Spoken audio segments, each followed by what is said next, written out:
today's video, dahil nga may naisip na naman akong bagong kalokohan, itetesting ko nga pala ito kay Daddy kung magiging effective ba sa kanya to. Pinatawag ko nga din pala yung mga manlalaro sa computer shop para din makita natin kung ano magiging reaction nila. Nung isang araw nga pala, sinurpresa ako ng donut ng aking Daddy. At dahil nga medyo marami ito, ay hindi ko siya maubos. Kaya naman nakapag-isip ako ng kalokohan kung paano siya mauubos. Ito nga pala ang ginawa ko. So ngayon guys, ay may naisip na naman akong kalokohan ngayon. Dahil noong nakaraang araw ay sinurpresa ako ng daddy ko ng aking paboritong choco butternut. So yun guys, napakarami nito. Kaya hindi ko siya maubos mag-isa.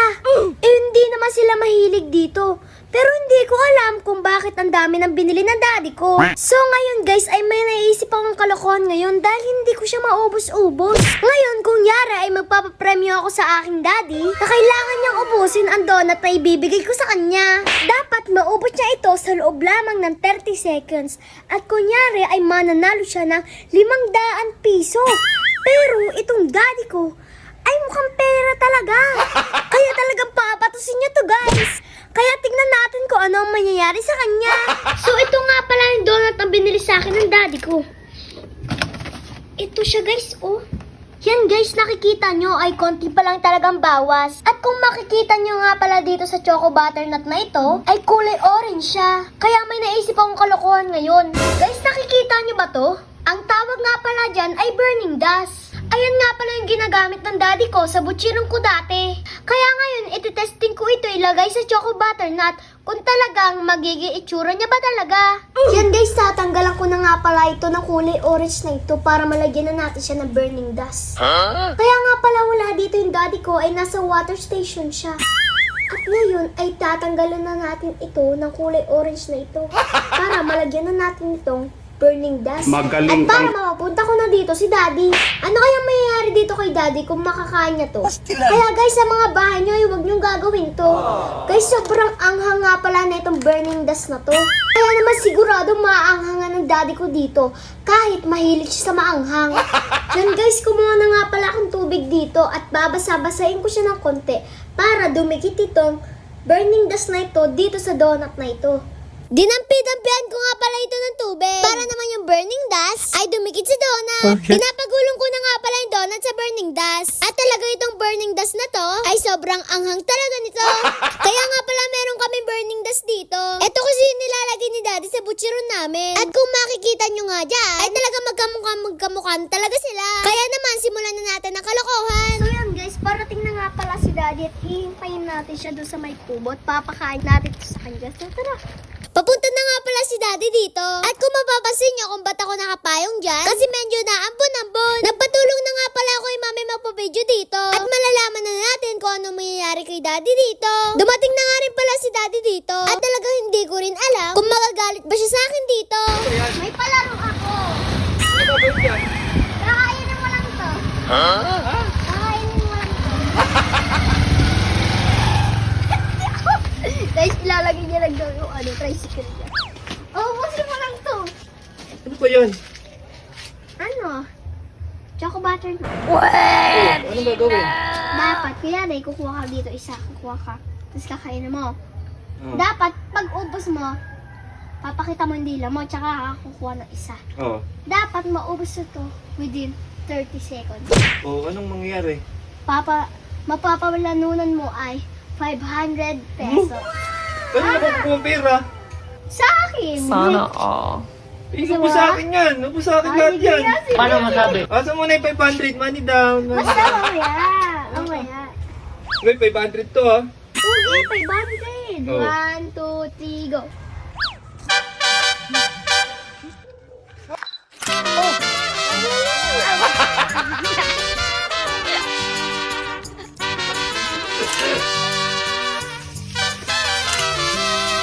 Ano yun?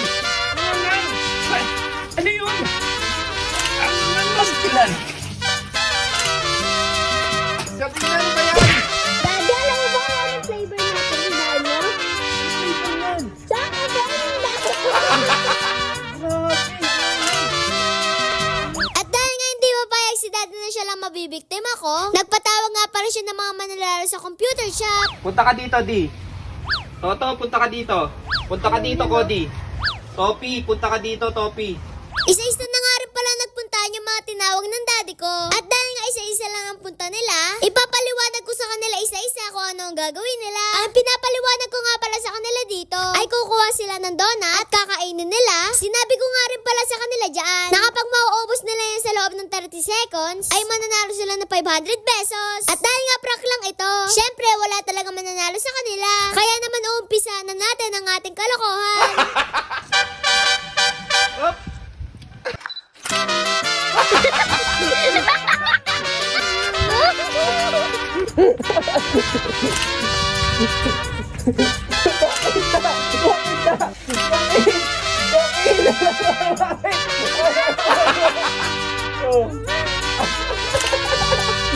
Sumunod na nga rin pala si Topi dito.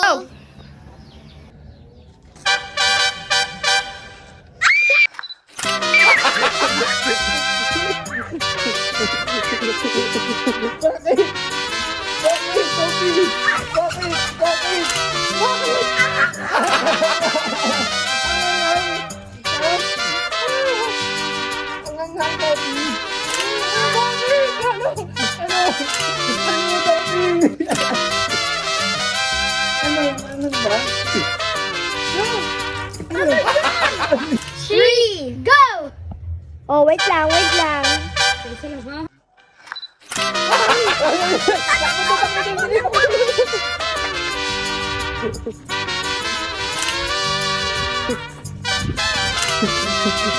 Ano to? Ano to?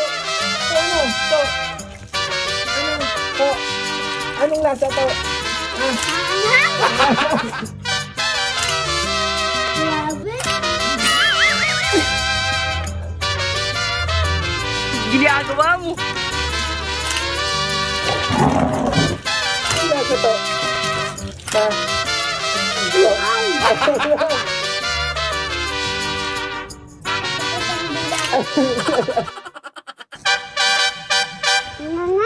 Takbo, takbo doon!